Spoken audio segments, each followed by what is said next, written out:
Pourquoi je ne considère pas la Bible actuelle comme la parole intacte de Dieu? Nous, musulmans, croyons qu'un message divin a bien été révélé à Jésus alayhi salam, l'Injil, l'évangile originel. Mais ce livre n'existe plus sous sa forme authentique. Ce qu'on appelle aujourd'hui la Bible est une compilation faite par des hommes plusieurs années après Jésus, et non par Jésus lui-même. Si tu ouvres la Bible, tu ne trouveras nulle part une phrase où Jésus dit « J'écris cet évangile ».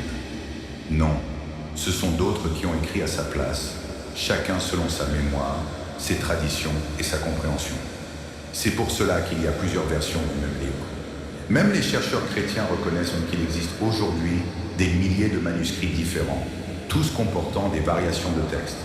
Allah dit dans le Coran « Malheur à ceux qui écrivent le livre de leurs mains, puis disent « Ceci vient d'Allah » pour en tirer un vil profit. Malheur à eux pour ce que leurs mains ont écrit et malheur à eux pour ce qu'ils en profitent. Sourate Al-Baqarah, verset 79. Ce verset décrit exactement ce qui s'est produit. Des hommes ont modifié les Écritures pour des raisons politiques, religieuses ou économiques. Ils ont ajouté des récits, supprimé des passages, changé des mots, jusqu'à transformer le sens du message divin d'origine. Et quand tu compares ces textes, tu découvres des contradictions flagrantes.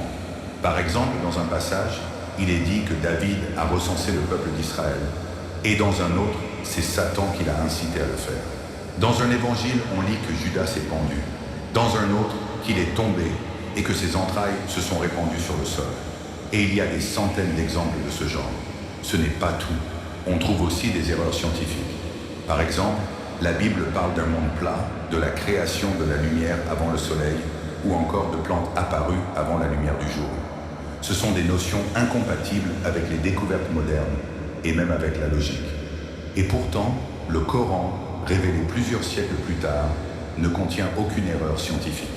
Chaque verset qui parle de la création, du développement de l'embryon, des mers, de l'univers, correspond à ce que la science découvre aujourd'hui.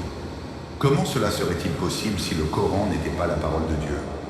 Je me souviens d'un débat que j'ai eu avec un médecin américain, le docteur William Campbell, auteur d'un livre intitulé « Le Coran et la Bible à la lumière de la science ». Il affirmait que le Coran contient 30 erreurs scientifiques. Je l'ai rencontré à Chicago et nous avons débattu publiquement.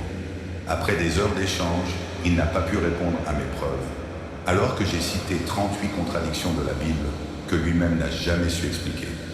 Cela montre que même des chercheurs honnêtes, lorsqu'ils examinent objectivement les deux livres, reconnaissent bien que le Coran est resté pur, tandis que la Bible a été altérée.